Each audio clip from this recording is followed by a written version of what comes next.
And right now, you think about this division. And the Las Vegas Raiders started off last night. They won 27-11 over the Jacksonville Jaguars. But let's not take it seriously because none of the big-time players for either team played. Never do. Never do. No. And smart. Let them embrace the moment. Let them see what it's all about. Because some of those guys that played on that field, well, will eventually be in the Hall of Fame. Maybe a Devontae Adams. We'll see. According to him, also maybe a Derek Carr. But let's talk about this AFC, the wild AFC West that it's going to be. You look at all four of these teams, guys. All four of these teams, legitimate cases to make the playoffs and go even as far as a Super Bowl title. So the betting odds currently right now, Chiefs at a plus 175, Chargers at a plus 220, then followed by the Broncos at plus 275, and then the poor Las Vegas Raiders. Joe, I know me and you have been on this Raiders team, and I think this team's going to surprise some people. They're at a plus 600.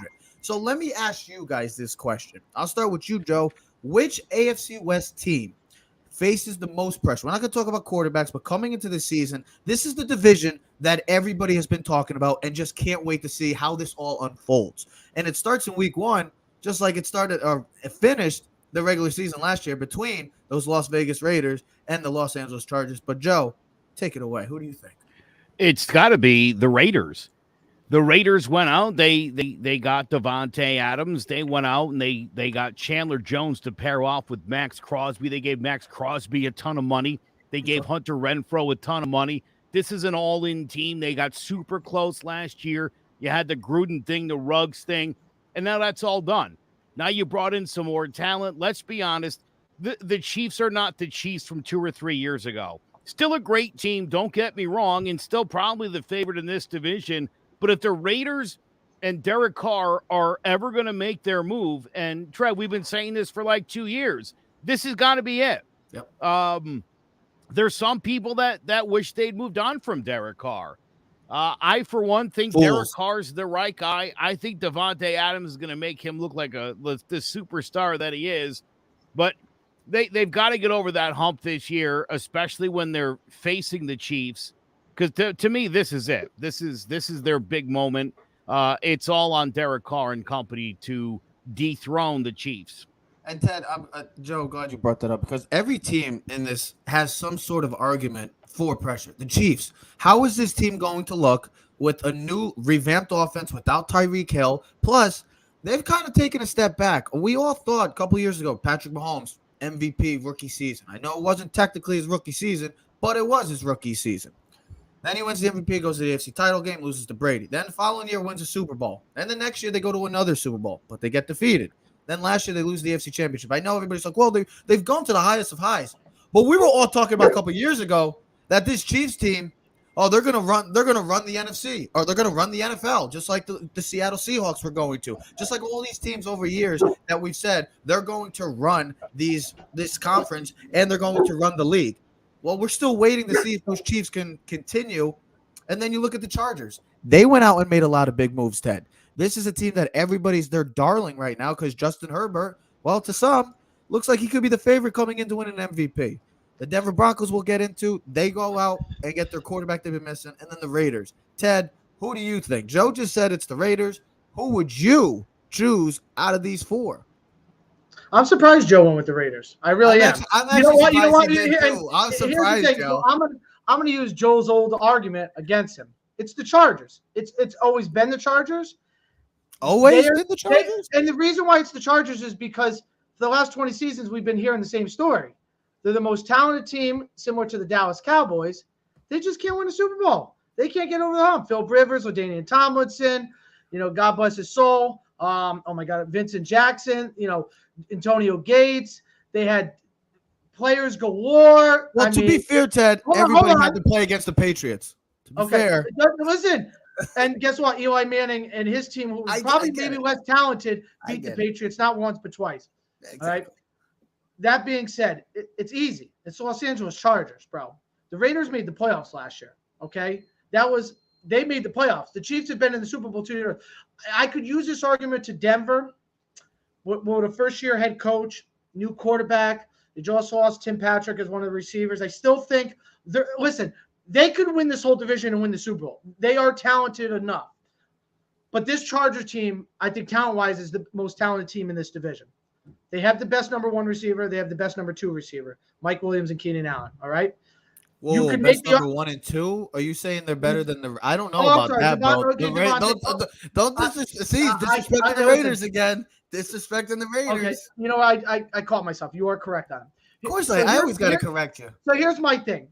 Something that me and Joe have argued since the day he came in the league was about Herbert, right? And I was like, Joe, I'm telling you, this guy is phenomenal. You're like, but Ted, he's got to win games. I don't care if he throws for 10,000 yards and 50 touchdowns. If he loses 100 to 99, he loses a game and falls on the quarterback.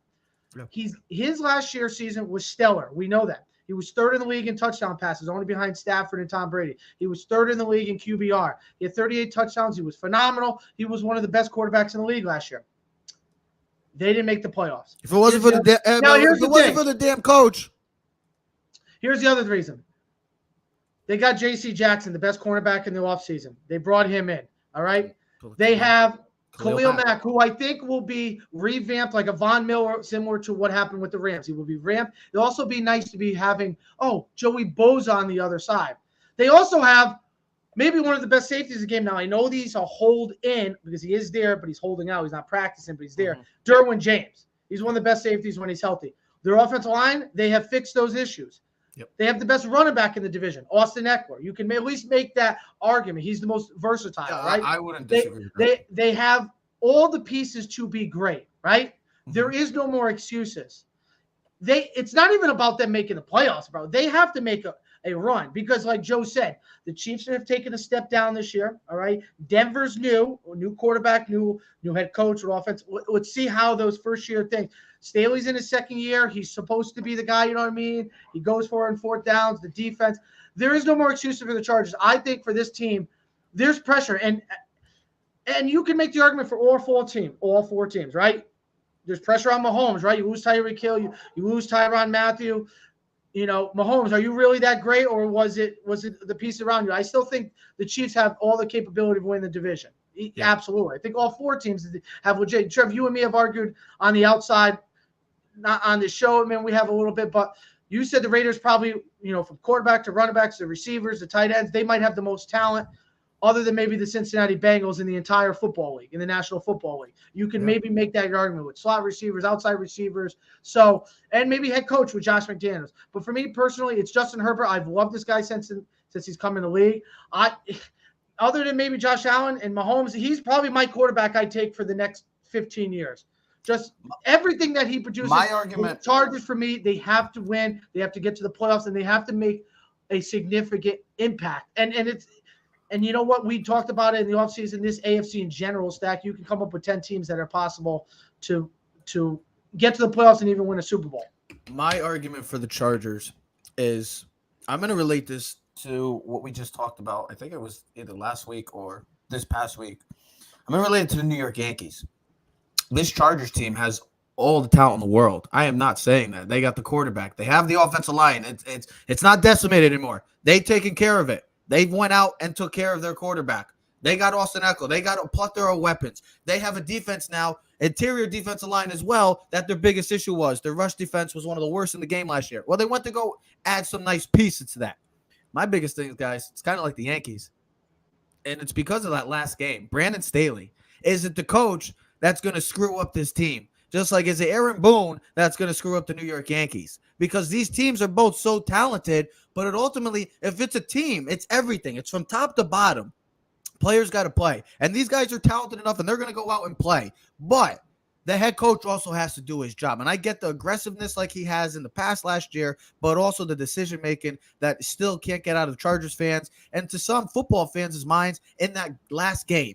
Literally, they were there in the playoffs. They were going, will be the team to finish in first place, if not the coach. Yes, that's what I'm saying. I mean, the coach has to have some sort of pressure coming into this year. Andy Reid, he's already a Hall of Famer. He's one of the great coaches of all time. Nathaniel Hackett, first-time head coach of the Denver Broncos. We're going to see how that all pans out with him and Russell Wilson.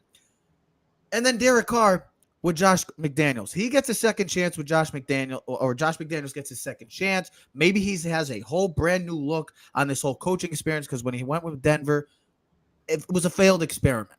It didn't work. That's why I say, to me, the Chargers, I'm not going to say they're the team that faces the most pressure because I think they're going to do their job. It's more of their coach. Deliver for them. because you got the pieces to win a damn Super Bowl. To me, guys, I'm going with the Denver Broncos because all we've been hearing for this team for the past, I don't know, 6 years. Oh, well, they don't have a quarterback. Well, they haven't had a quarterback, and I know since Peyton and Elway. Well, guess what? What's the excuse now? You have Russell Wilson. All we've been hearing about Russell Wilson, he's a top 10 quarterback. I don't have no disagreement with that. I know they lose Tim Patrick, a huge hit to that offense. I know they don't have Noah Fant because of that deal. But this team went all in. You got your quarterback now. And I know that you have to play in the toughest division in all football, but you got your quarterback now. That was the missing ingredient, the missing piece, because you have a stout defense. You have players on this offense, Melvin Gordon, Javonte Williams. You got Jared Judy. You still got Cortland Sutton. You still have pieces. KJ Hamler. You have all pieces still on this team. Okay. Well, guess what? Now you got to put all those pieces together. And Nathaniel Hackett, I know he's a first-time head coach, but plus he's going from Aaron Rodgers to Russell Wilson. It's not that big of a drop-off. Aaron Rodgers is one of the top 3 quarterbacks in the league right now. Russell Wilson is what? 6 to 10 range. He's right there. So for anybody that wants to say, well, Denver doesn't have a quarterback. Well, now they have it. So they can't miss. None of these teams, you look at these off seasons, it sucks because one of these teams is going to miss the playoffs. That's the thing.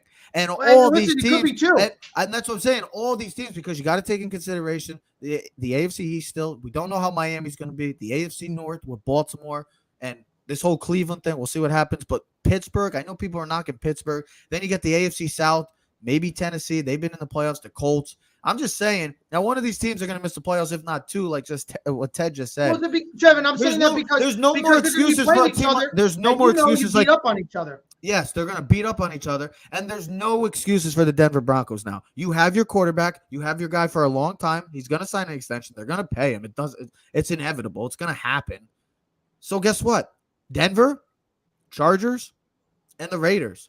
And I'm not going to put the Chiefs because the Chiefs have been, well, they're going on. They're trying to go for their 7th straight division title. They've won the division 6 straight, so they've been dominating this division. There's no reason to even put the Chiefs in this conversation. The only thing is, can I ask you a question? To me, hold on. To me, let me answer this question quick. To me, it'd be more from the standpoint of the Chiefs would be Patrick Mahomes. How much pressure is he going to face? Because now you don't have Tyreek Hill. You have a guy. You don't have that speed. You don't have that insurance policy where you could just be like, hell, where's Tyreek? Let me just throw it up, and he's just going to come out of hit nowhere with his cheetah speed. Everybody else, the Raiders, the Chargers, and the Broncos, the reason why your 3 teams made the moves that you did this offseason is because you're trying to chase the Kansas City Chiefs. That's what I would say about those 3 teams. And I'm glad we all talked differently. We didn't all have the same team. Ted picked the Chargers. Joe had the Raiders. And this wasn't planned. No, it wasn't planned. That's the thing. This was not planned. But that's the thing. All 4 of these teams have the capability of winning a Super Bowl, guys. Here's my thing. I still think the Chiefs are making the playoffs. That's the reason why I didn't choose them. So I have the Chiefs in the playoffs. The question will be who is 2 and 3. Let me ask you this question. I'm going to ask you both this quick thing. How many teams make the playoffs of this? We're not going to say who. How many teams? Because we'll give our preview later before the season starts. I would say 2, but here's my thing. So, and I'll just give you a quick synopsis of what my thinking is. Bills get the number 1 seed because they have the easiest division, all right? And they're maybe the best team in the whole AFC. So they get the 1, all right? I'm thinking 1 out of the South, so that's 2. Probably maybe 2 out of the North with Cincy and Baltimore. And then you only get 2 out of the AFC West. Unless you can get that 3rd. The reason why you wouldn't get the 3rd, in my thought process would be they beat up on each other. Because there is no easy wins. Like, I'm going to assume the Bills take care of the Miami Dolphins, the Patriots, and because the Bills haven't punted in 20 straight possessions against the Patriots. As good as I think the Jets will be this season, better, I don't think they're going to beat the Bills. So I'm saying at least 2. Definitely 2, more likely than 3. But I don't know how you Joe, can what do you define think? it. What do you think, Joe? How many? Like I said, the teams. We don't know. We're gonna make that prediction when we have our preview show. It's more just. Listen, I'm prone to say 2 because 3 is gonna be tough. I do think they're gonna beat each other up, and I'll say this: I think you look around the AFC. I think you look at secondary teams in divisions like the Colts. You look at the Patriots. Maybe even a team like the Dolphins. You're talking about teams that might win 10 games, and if a team like that wins 10 or 11 games, it's going to be awfully hard to get 3 AFC West teams in there. Guys, I don't know if I see any of these teams winning more than 11 games. I mean, the Chiefs' schedule, I was just looking. The Chiefs' schedule this year, the teams that they got to play, they got to play they got to play the Rams, they got to play the Bucs, they got to play the Bills, the Niners, Titans, Bengals, Cardinals, Indianapolis Colts. Those are all playoff / Super Bowl contenders. So the Chiefs ain't gonna have and they got the divisions. That's the thing. I can't see a team in this division winning more than 11 games. I feel like this is a 9 or 10. This is where the division's won. Do you remember what was it? The AFC North like 2-3 years ago, where like 3 teams finished like 10-6. Yeah, when they had the 16. Wasn't it like that one team? It was like 11-5, and 2 teams finished 10-6. Yeah, something like that. That's how I expected to be. And I could see the other team being 9-8. Yep. The fourth team being 9-8. Because here's the thing: these teams are no slouches. They're going to beat up on the other teams too. Yep. And I don't see anyone. I see this whole division being a split. Baltimore, Denver. 3-3, 3-3. I mean, because the way I look at it is that, and it's probably a disadvantage being in such a, of course it is, because the Patriots proved that for almost 20 seasons. Being an awful division, take advantage, beat up on the weak, get the number 1 seed, and make it easy for yourself, because that's like the South. Tennessee and the Colts, I think 1 or 2 I mean, either way, I think the whole conference, I think the football season is going to be great. The AFC is going to be such a crazy division every week that I think every game in the AFC you're going to watch, more likely not, is going to be a playoff type game. You know what I mean? Because you can make an argument for the Steelers. You make depending on what happens with the Browns. I think if Watson's out for the season, I think they're going to get Jimmy G. And listen, that team is a playoff team. The Browns is a playoff team. We'll talk about. I know, but I'm just saying. You put Jimmy G on that team. He's been to an NFC Championship, been to a Super Bowl. He can ride that team. He's got 2 great running backs, an offensive line, receivers, weapons, defense. That team could make a lot of noise. All right. So we know what the Bengals are all about. We're going to see what happens. We'll talk more about the divisions as the season gets closer. Next week, we'll start talking about the NFC West. We'll be talking about the AFC East and the NFC East. We're getting into football. Football has officially started after last night, after the Hall of Fame game, and we will see what happens. Bills, Patriots, Steelers. Okay, that's fine. Hey, everybody's got a prediction. I have no issue with it. That's Patriots are definitely not making the playoffs. There's my prediction right now. We'll see what happens. But we're just talking about greatest players of all time, and ESPN came out with their list for specific positions. Each position they ranked their greatest players. We're not going to do that. We're going to give you our top 3 players, offensive and defensive players, not quarterbacks, for all the quarterback lovers out there. This is not going to be a quarterback list. We are going to give you our top 3 players that we've seen of all time and players to us of all time, offensive players and defensive players. So, Ted, I'm going to start with you of your all-time players that you have seen offensively, and then we will get into defensively in a bit. See, this is what's tough because I've seen Jerry Rice play. So I saw Jerry Rice. I feel like Jerry Rice has to be in this conversation because I was alive enough to see Jerry Rice play. But if I was doing like post 1998, right, from like 98 to like now, and I cut Jerry Rice out, and I can kind of cut Barry out because Jerry Rice and Barry Sanders, I saw them both play. So those will automatically in. But if I can cut those 2 out, just put those on exempt right now, it would be with Danian Tomlinson, it would be Randy Moss, and it would be Adrian Peterson.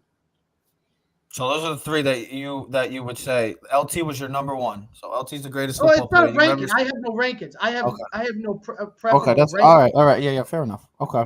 And Joe, how about you? That people now remember, Joe, I hate to do this to you, but you are a little older than us. So you might be seeing some players that we didn't get to see, especially me, Old Night Train Lane. Yeah, relax. Yeah, You'll know everybody on my to me, Barry Sanders, 2-time offensive player of the year, a 2,000-yard guy, a rookie of the year, an MVP, just one of the greats of all time. And Teddy, I know you watched this guy play when you were a tyke. Yeah. Oh, I remember that. Listen, I have the Barry Sanders jersey. He was my favorite running back, Joey, growing up. And the reason why I loved him, and I was a Giant fan. Well, first of all, the Giants didn't really, Ronnie Hampton, but the Giants were bad when I was growing up.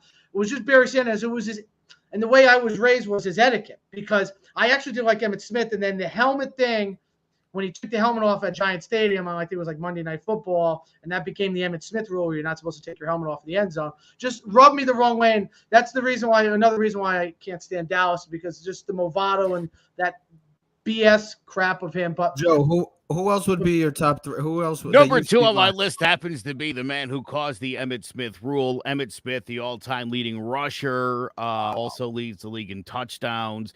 He's the only running back ever to win Super Bowl championship MVP, the Russian crowd, and the Super Bowl MVP. Super Bowl MVP in the same year. You could also say this guy was the product of longevity, but anytime Emmitt Smith was on the field, whatever side he was on, that was a better team. And the guy always seemed to come up big in big games, and that's a perfect example. And the third guy is somebody who I got to watch when I was younger, and I watched him in a Super Bowl, and to this day, it pisses me off that William the Refrigerator Perry scored a touchdown in unbelievable. Walter Payton, one of the greats of all time, 1977 MVP twice. He was the Offensive Player of the Year, 77 and in 85. He was a beast. I'm not old enough to know Jim Brown. I imagine Jim Brown was a lot like Walter Payton, where you had amazing finesse and speed, or he could just lower his shoulder and barrel you over and then do a spin move and then break it off and outrun you down the sideline. Kind of like Adrian Peterson. Was phenomenal. Yeah. For me personally, because I'm younger than you guys, I'm going to go with Ted. I would agree with you. I think LT has got to be right there. I'm surprised, Joe, you didn't have no receivers either, because you're I thought about it. Jerry Rice would be on my list. And I'll be honest, if I were to have picked anybody from the last 20 years, LaDainian Tomlinson, he's probably my number 4 guy if I was to really stretch this list out. I thought he was spectacular. And I liked on him too. He brought really the pass catching element you hadn't seen outside of Roger Craig and Ricky Waters in San Francisco. Otherwise, nobody ever threw the running backs in. I like, he kind of revolutionized the change over to a passing league and a running back that could catch.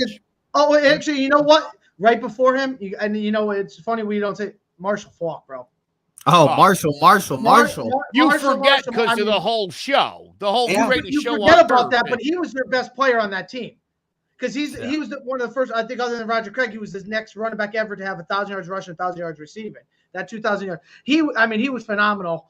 But and for me personally, and then we'll get into the top 3 offensive players of all time in the history of the game of football. So for people that are watching, I don't want people to get confused. Me personally would be LT. I got to go with Calvin Johnson.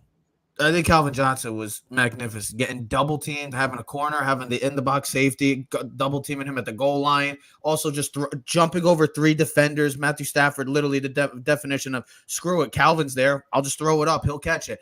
And he was just so good, just like Barry, on just an awful, awful franchise and still a terrible franchise in the Detroit Lions. I'm sorry, Lions fans, but Calvin Johnson, my God, 3 all-time greats pretty much wasted their careers being drafted by the Detroit Lions. And for me, my third one would probably have to be Randy Moss. I mean, Randy Moss, even though Randy Moss was not my ideal type of receiver, I mean, the man was incredible.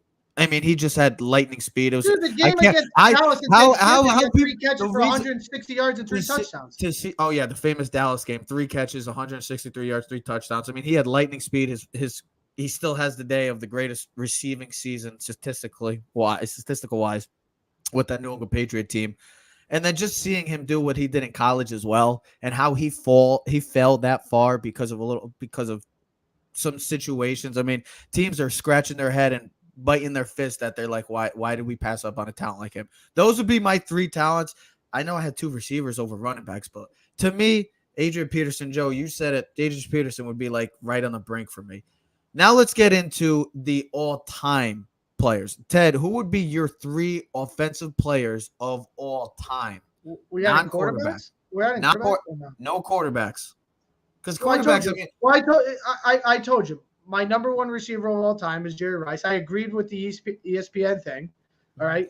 For me personally, they had Jim Brown at number 1. My number 1 running back would be Barry Sanders. There was no one better than him. He was the only guy that could go back 5 yards and get 15. All right. He made the playoffs 1 time. It was against Dallas, and Dallas was loaded. and he still had a good game. He had no team around him. I mean, it took a couple years. He got Herman Moore, he got Justin Morton, he got Scott Mitchell, but they were garbage. I mean, the Lions have been garbage forever. I can't remember ever when the Lions, in my 35 years of history, that I always said, and people make the joke, and you can't play the what if, like, hey, if Derek Jeter played on the Royals, would we know who Derek Jeter is? If Barry played on Dallas and you switched Emmitt Smith, would Emmitt Smith even have 10,000 yards? Barry Sanders would probably have 25,000 yards. He'd have like 5 2,000-yard seasons. And Barry kind of quit early too. So who even knows what Barry's numbers would have been if he played 2-3 years longer? You know what I mean? And that was a shock. But then now it's common knowledge that guys, they hit 30, 31. They're like, I'm out the door. I'm good. But Barry Sanders, Jerry Rice, and then now you're talking a flip of a coin. I mean, I'll go. I don't even know. I got like 20 names running through my head right now. You pick one right off the bat, just bam. What would you say? Well, if I had to do a team, I'd go Randy Moss, Jerry Rice, and I put Barry Sanders in the back. I just need one person. I just said it. I don't need a dick. Who was it? I said there's my 3 starting. There's Jerry Rice on the left wing, Randy Moss on the right wing, Barry Sanders is my running back. There you go. There's my 3. So there's your 3 greatest offensive players of all time. Okay, Joe, how about you, buddy? I'd have Barry standing behind me, and I would be flanked by Jerry Rice and Calvin Johnson. That's my 3. That's if I'm the quarterback. That's who I want to be getting the ball to. Wow, interesting. Me personally, I gotta go. I mean, Jerry Rice has to be the greatest offensive player of all time. And his stats are just ridiculous. Leads in reception. Who cares? Whatever. That's longevity. Good for him. Even better. That's another strength that he can use to his advantage. Well, there's longevity where you're making 30 catches and 380 yards for like your last 4 or 5 seasons. And then there's a guy he didn't even need to have that stuff because he's already the all-time leader in receptions, yards, touchdowns, yards from scrimmage. I mean, every major category that you need as a receiver, Jerry Rice is at the top. Me, top 3, and then Barry Sanders got to be Barry Sanders. I'm playing on a bad team. I'm going with Jim Brown. I think Jim Brown, he retired at 29. We all talk about Barry retiring early. Jim Brown retired at 29. All he did was just win 3 MVPs, went to the Pro Bowl every season, led the league in rushing 8 of the 9 seasons, and he had All-Pro 8 straight seasons. So anything that Jim Brown did was, and he played for the Cleveland Browns too. So, you got to give him a little Cleveland Browns were good back in the day, bro. Yeah. Well, so my other thought is too, I don't think anybody thought to put a big, strong, fast, best player on the field as that position until he was Brown built like a linebacker. I mean, that's what I'm saying. Like stronger and faster than everyone else. He was ahead of his time. I mean, there's a lacrosse rule with Jim Brown because you have to cradle the ball because what he used to do is take the stick with the ball and hold it against his chest and just run down the field and no one could get it out. They changed that rule when he was at Syracuse. So, I mean, think about it. He was like 6'2", 220, 230 in what, 1960? He was probably the size of some of the guards, bro. Yeah. So, but he was phenomenal too. He was so dominant. It's like, listen, it's like saying Wilt Chamberlain is the greatest basketball player of all time. Well, of course he was, because no one had ever seen it. Same with Babe Ruth. You had a guy who hit more home runs than all the other teams, and it's like, yeah, that guy's the best. Like, it's a no-brainer, but right, as the rest of the sport catches up, everybody's Babe Ruth now. You have Jim Brown on, 13 different teams at this point. I don't know if you got a Jim Brown on third. Maybe Derrick Henry is the one exception, but other than that, it's Joe. They're more like but into the 70s, 80s, and 90s, that became the prototypical running back. You've got guys like Peyton. You've got guys like Adrian Peters. You got those big bruising, really fast, really strong Jerome Bettis. Jerome Bettis would not have existed if the Cleveland Browns weren't like, hey, give the ball to old Jim Brown here. And that's what happened. Now you're having, and like you said, they have more guys nowadays in the NFL that are like LT. And like you said, he kind of revolutionized the game because of the pass catching ability of running backs. Now their value as a pass catcher is more valuable than being just a basic running back. It's amazing that when Roger Craig became a 1,000-yard receiver out of the backfield in San Francisco, that Teddy, it took a long time for other teams to be like, we should try that. Yeah. So they got any running backs that could catch? Because it's a good idea. Like, nobody did it for a long time. Do you know who the third guy is? Do you know who the other guy is? So Marshall Faulk's the other one. Do you know who the third guy is? Of all time? with 1,000 yards, 1,000 receiving David yards. Tomlinson. Nope. It just happened. Christian McCaffrey. A couple years ago. Like 3 years ago. Wasn't LT. Wasn't he never got 1,000 yards. It was and I was thinking of a couple other guys, but no, they never got to 1,000 yards for a running back is a lot of receiving yards. That's crazy. Tiki had some serious receiving yards. But to have 1,000 as a running back, that's a receiver. Edgerrin James had a bunch of receiving yards. Your offense has to either be extraordinarily great or it's lacking any other actual pass he's catchers. Everything for you. Exactly. Let's get on to the other side of the ball where, well, as we like to say it, offense likes to bring out the highlights and the cash, but defense ultimately wins the championships. I know Ted might think differently on that, but let's get into this one. Top 3 players of all time that we've seen on the TV live. Did we do the top 3 defensive players recently of our generation? No. We didn't do that. We did the offense. So what would be our what's that? We just did it 2 seconds ago. We're not. Ted's already losing his mind. He's got short-term. I heard he's got short-term memory loss, I think. Yeah, well, that's what happens at work. I just learned this in the thing that when you do a job where you continually put information in and process it quick and get on to the next thing, it affects your short-term memory because you're so used to putting things in and going on to the next thing. Well, looks like you have an example of short-term memory loss then. Yeah, Lawrence Taylor, Reggie White, Deion Sanders. You've seen all those guys. That's lucky. Of course that's lucky. You guys are lucky. You guys are those. So is that? No. You said players of all time. You didn't say in my generation. I said that we've seen. I thought we were going just like the offense. What we just did. We'll get into you wrote on this thing. You wrote all time. You did not write during our. Yeah. Did you also see this question too? That's what I did. Same thing, and we answered both. Okay. The best defensive players I've seen is Aaron Donald, Ray Lewis, Troy Polamalu. With an Ed Reed right there as like a 3B. Wow, you took Polamalu over Ed Reed. Surprised. Listen, you're flipping a coin, bro. Like Ed Reed is the best free safety maybe of all time. Troy Polamalu, other than Ronnie Lott, I mean, the man was diving over at goal lines, grabbing quarterbacks, making plays with left hands, right hand. He was like a linebacker playing safety, playing corner. He was everything. The whole defense was him. I mean, and when I say that with respect, that's Steelers defense. But he didn't have a position, Troy Polamalu. He did what he wanted because he was that smart. He'd play inside, outside, he'd blitz, sack. I mean, he was phenomenal. Ray Lewis, best linebacker I've seen in my time. Best linebacker. Smart. I mean, you listen to Tom Brady and Peyton Manning. Those guys spent hours just on Ray Lewis because he was the smartest guy on the field other than those 2 guys. And then Aaron Donald, I mean, honestly – I mean, you can make J.J. Watt, but Aaron Donald, I mean, honestly, he's just tearing people up left and right. He's like 6'1". He just, get out of my way, neck you over, push this guy over. I mean, the guy is literally could win defensive player every year. I mean, he's phenomenal. I mean, literally, we saw it this year. There's no one like him, at least that I've seen. So those are my 3: Ray Lewis, Aaron Donald. I mean, I saw Deion too, but that's why I saw Deion in the last. Deion was phenomenal too. Jesus. We'll talk about that in a sec. Joe, how about you? Who would you pick? This list was very easy for me. I felt bad that I couldn't get Bruce Smith on it, but I was able to wedge in Derek Thomas, 9 Pro Bowls, 3 All-Pro teams. He was 9th all-time in sacks when he died. He's now 17th on the list. He's still the Chiefs' all-time leader in sacks, safeties, forced fumble recoveries, and defensive touchdowns all these years later.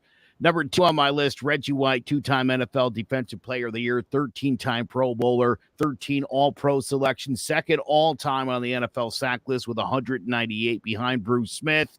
Guy was just, and again, being a Giants fan, you saw a lot of that guy and you hated his guts. And easily at the top of the list, Lawrence Taylor. I'm about to say, you don't have. I was messing with y'all. Yeah, come on. 3-time Defensive Player of the Year, Defensive Rookie of the Year, 10-time All-Pro, 10-time Pro Bowler, 2-time Super Bowl champion, and one of the greatest of all time. Again, these were 3.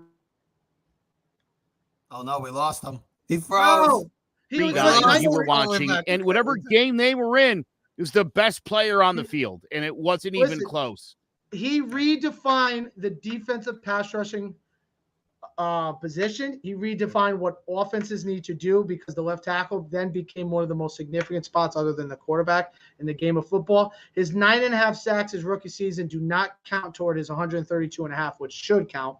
But they should go back and okay, those count. Like, we were idiots that we didn't count like home runs before, or we didn't count threes. Well, there was no 3-point line, but did you see, Joe, I was looking at it. Did you see his rookie season? 1981, 133 tackles, 9.5 sacks, 8 knockdowns, 2 fumbles, interception, won the league's defensive player of the year as a rookie. Are you kidding me? Go look at his MVP season. They also won the Super Bowl. 86 is phenomenal. He had 75 sacks in 5 years during 86 to 89. At 20 and a half that year. Just a guy who again, all three of these guys, I mean, all the attention every time the other team snapped the ball, like the camera was really looking for these guys. Yeah. And you would see these guys doing something inside, outside, coming around the edge. And they disrupted every single play when they were on the field. Something phenomenal. And there's some great guys now, but again, I see some of these great players now, and I see Aaron Donald, and I think he reminds me a little bit of Reggie White. A little bit. He's Aaron Donald is freaking fascinating. I mean, he's amazing. He really is. Joe, where would you, if you were doing 5, where would Deion and Ronnie Lott be? Would those be in your top 5? Deion would be my number 4 guy. And do you have Ronnie Lott as your best safety? Yeah. Although you've made a compelling argument today for Troy Polamalu. I have to think on him a little bit. Because for me, it's always like a no-brainer, Ronnie Lott. But the more I think about Polamalu, the more I'm like, he could have slid in there. But definitely Deion, as far as my secondary, that's exactly where I would start. That would be my number 1 cornerback. I mean, if I was starting deep safety, it'd be Ed Reed. Deion, my pass rusher would be Lawrence Taylor. My D tackle would be Aaron Donald.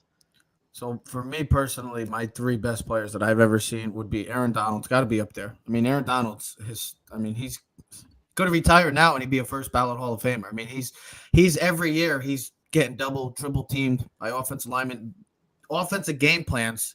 Whoever 99 is, unless you're Urban Meyer, who didn't know who 99 was last year. I don't know if you guys remember that, but Urban Meyer said, "Who's this 99 guy for the Rams?" That had to be a joke. No. If he was that obnoxious and that's stupid, then there's Ted. I would believe it because this is the same guy. Ted, this is the same coach that didn't take the flight home after the game in Cincinnati. He had to take a pit stop, bro. Yeah, pit stop, more like a. Never mind, we ain't getting into that. But that's just that. He get into some type. But he didn't. Unless you're Urban Meyer, your offensive game plans revolve around where the hell is 99. Let's stay away from him. I mean, he dictated the last drive of the NFC Championship game and the Super Bowl. Why they eventually won both of those games. He disrupted it all. I would say J.J. Watt too. I mean, J.J. Watt's got to be in for me. And I'm a defensive end, so I love the edge rushers. J.J. Watt was just so dominant. I know he had the injuries, and I get that, but he was a 3-time Defensive Player of the Year, and he was playing offense. He did everything for that Texans franchise. When we think of the Houston Texans, the first name that comes to mind for me will always be J.J. Watt, and he's just a great human being as well. Who's your second guy from the Texans? It's going to be Deshaun Watson for me. I would say no. I would reasons. No. For me, I would still say probably I would say DeAndre Hopkins. When I think of the Houston Texans, I would say Andre Johnson. Oh, Andre Johnson too. Yes, I forgot. Yeah, Andre Johnson too. Andre Johnson, great call. And then my last one, then Arian Foster. Yeah, Arian Foster. My last was probably in between the. It was a combination of 3 guys, either Ed Reed, Troy Polamalu, or Ray Lewis. But I'm gonna go with Ray Lewis just because I'm a huge Ray Lewis fan. I love his enthusiasm. To see him, other than beating the New York Giants in Super Bowl 34. I mean, that guy just dominated. I mean, it literally scared the bejesus out of Kerry Collins and the New York Giants team that Super Bowl. I mean, he did everything for that Baltimore Ravens franchise. Him and Ed Reed, Troy Polamalu, fascinating players. My 3 players of all time, though, I mean, LT to me, I don't care if it's biased. I don't really care. He's the greatest football player to me in the history of the game. I'll take him over anybody, even over the great Tom Brady. I'm taking Lawrence Taylor, to me, the greatest football player of all time. Reggie White, I mean, he was an unstoppable force. He was an unstoppable force. You could not do anything about him. Whether it was on the Philadelphia Eagles or the Green Bay Packers, wherever 98 was, you had to figure it out. Speaking of that, I'm gonna go with Aaron Donald. I think if Aaron Donald has another dominant year, I think I would take him over Dion. I would take him over Ronnie Lott, Ray Lewis. I mean, the man has, ever since he's come into the league, all we talking about is Aaron Donald. In the past 4 or 5 years, we've been saying, well, who's the best player in football? Aaron Donald. He's been dominating, and in a quarterbacks-driven league, we always say that 99 is still the best player in football. You know how you know he's the best football player? Go look at the Madden ratings. He's been 99 for the last. And he's usually in the top 2 or 3 for NFL top 100 in the past couple of years. I mean, and that's voted on by his colleagues. He's just that damn good. Top 3 players of all time, Ted. Defense. Trev's 1, Trev's 2, Trev's 3. You picked Aaron Donald too? I thought you said Dion. I did, yeah, I was going to go with the 3. I did go with the 3 because of their impact. Listen, I mean, I think Aaron Donald's domination, and I want to see where, I know it's hard to put a guy in the all-time greatest when his career is not even finished yet. Hey, we do it for quarterbacks. I look at the way the game is played now, right? And where it's spread offense, it's quickness. He dominate. Here's the thing. I always say greatness. When you rank players for positions, here's the best third baseman, here's the second best third baseman, right? So when you talk pass rushers, you're like, TJ Watt and Myles Garrett, they're like right there. They're close by. There's Aaron Donald, and then the separation between him and the next best D tackle in the league is like down the street, through the river, and through the woods, and over grandma's house. There's not even a close number. Cameron Hayward, Fletcher, those guys. Cameron Hayward. Cameron Hayward. Not even in the same boat, kid. You're not. You're knocking Cameron Hayward. You're disrespecting Cameron Hayward. Dude, he's not in the same story as Aaron Donald. Go look at as a D tackle? Yeah, go look at his. Okay. Stop. Okay. I don't want to. Aaron Donald's. Reggie White had double-digit sacks 13 of his 15 years of his career. Was a phenomenal. That right-handed hook where you just take the guy. I mean, go look at the highlight. If you don't know what I'm talking about, go look at the highlight with Reggie White versus the best guard of all time, Larry Allen. And he takes Larry Allen and goes, whoop! And Larry Allen was the NFL's strongest player for like 5 years in a row when he put like 225 up for like 48 reps. And he was just like this. He took Larry Allen and threw him like Dad would throw me when I was 5 years old. Whoop! See you later. Out the door. And then Lawrence Taylor. I mean, it's phenomenal. You can have the argument of Ray Lewis. Listen, if you wanted me to give you my 5 things, Deion Sanders is my best cornerback, right? My base safety. I didn't see Ronnie Lott. Who would you say? Who would you say, Joe? Well, I think you can't forget about Deacon Jones, who had 676 sacks when they weren't counting them. I'm kidding. It's only like 173, but Joe, he's got the record for most 15 sack seasons. He's got the record for most 20 sack seasons. If those were all to have been counted, he led the league in 65, 67, 68, 69, and 71. He was as dominant. Again, when you think about Jim Brown on the offensive side, what Deacon Jones was doing on the defensive side was scary. He's mean dude. I'm glad you said mean, because Mean Joe Green, I mean, he was the defensive player of the year. He's got 4 Super Bowls. He was the catalyst for that Pittsburgh Steelers 4 Super Bowls during the 70s. The man was in a Coca-Cola commercial. Is that Mean Joe Green? Yeah, I mean, listen, other than Terry Bradshaw, I feel like Mean Joe Green is like the most famous guy on that 70s team. I mean, you can say Stallworth and some of the other guys, but I feel like Mean Joe Green just stands out and sets the tone for the rest of. I mean, it's all arbitrary. We can argue for days. I saw Obi's and I didn't put his up, but I mean, he had Bruce Smith in there. I think he's the all-time leading sack leader. Yes, phenomenal career. Yeah. I mean, I remember him going against the Giants talking about. I mean, there's so many great players, and that's what makes this fun and these debates so interesting, because it's all your perspective and how you see things, how you rank things. For me, I think impacting the game both on the run game and rushing the passer has a bigger effect than just being Deion and shutting down a wide receiver when half the players are not always passing. And I think Deion would have more an impact now, where the game is so much more passing, than it did when he was the 90s, where it was run, pass, and you could all, here's the other thing, you also could be more physical then too, where today's game, the rules and things dictate different rules. Guys like Deion would flourish more. Guys like LT or like, oh my God, Deacon Jones, just example of that, Reggie White, guys like that, I feel like they would be they would be the ones that would get kind of on. Well, they would still dominate just the way they hit. Still dominate, but they'd be on the wrong side of it because of all the flags and how quarterback happy it's been helping out these quarterbacks not get hurt. With guys like that, it would help out a guy like you just said, Ted. Definitely Dion, and that's also I was just thinking about. That's why Jerry Rice maybe could be the greatest football player of all time because he dominated when it wasn't a throwing lead. That's why Dan Marino. That's why also Dan Marino. I mean, Dan Marino should get almost as great credit as they all talk about Aaron Rodgers and stuff because he was dominating in an era. Here's probably the biggest factor to your argument that you should make. Receivers didn't go across the middle. I mean, they did, but you usually didn't have your head on when you went across to the next hash mark. See, today, you can't hit a guy high. You can't hit him hard. You can't bump him. Just like in basketball, there's different rules. Guys are not afraid to go across the middle anymore. If you went across the middle in the 80s, I mean, I think about that giant that linebackers with Gary Reason and Carl Banks and Peppers. And, I mean, and Ronnie Watt. Are you kidding me? No. I mean, don't worry, amputate the finger. Let's go. Wipe your head off. Destroy you. Kill you. I can't imagine if Lawrence Taylor and Reggie White and Bruce Smith and Derek Thomas had an opportunity to play in a league where you're throwing about 70% of the time. Don't forget, they played in leagues that were very run heavy. Like you said, run, pass. Imagine if LT could just tee off 3 times in a row knowing the other team was throwing. Holy smokes, would that have been something else. And here's the other thing. Now you get guys, and let's be honest, we love football now. Football in general is a better game than it was before. Mm-hmm. But the skill of the linemen are not as good. And when I say that is, these guys come in quick. Like Eric Flowers could be your left tackle. Like imagine Lawrence Taylor against Eric Flowers. You know what I mean? Like think about some of the tackles and the people that they go against now. They're not as redefined in their craft as some of the guys, because those guys back in the day played 4 years of college. Guys are out 2 years. You know what I mean?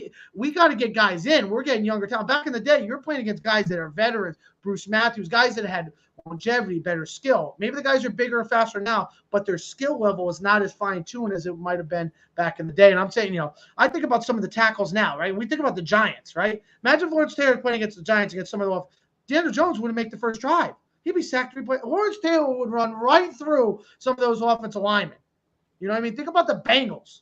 I mean, the whole line would have to shift to Lawrence Taylor. It'd be shift left. I mean, it would be double tight end all game long. So, that's another which makes these guys so incredible at where they are at. Well, what do you think, to all of our followers, who do you think is the greatest defensive player of all time? What about the offensive player of all time? Non-quarterbacks, what do you guys think? Who's the greatest players you've ever seen? And what about the AFC West? Who do you think is the team? Maybe, is it the Chiefs? Is it the possible Chiefs? I don't think it should be the Chiefs, but how about the Broncos, the Chargers, the Raiders? You can check us out at Keys to the City and on all social media platforms at Keys to the City, as well as Clovercrest Media. I'm your host, Trevor Keys, alongside Ted Keys and Joseph Guaya. We'll see you next episode. We're out.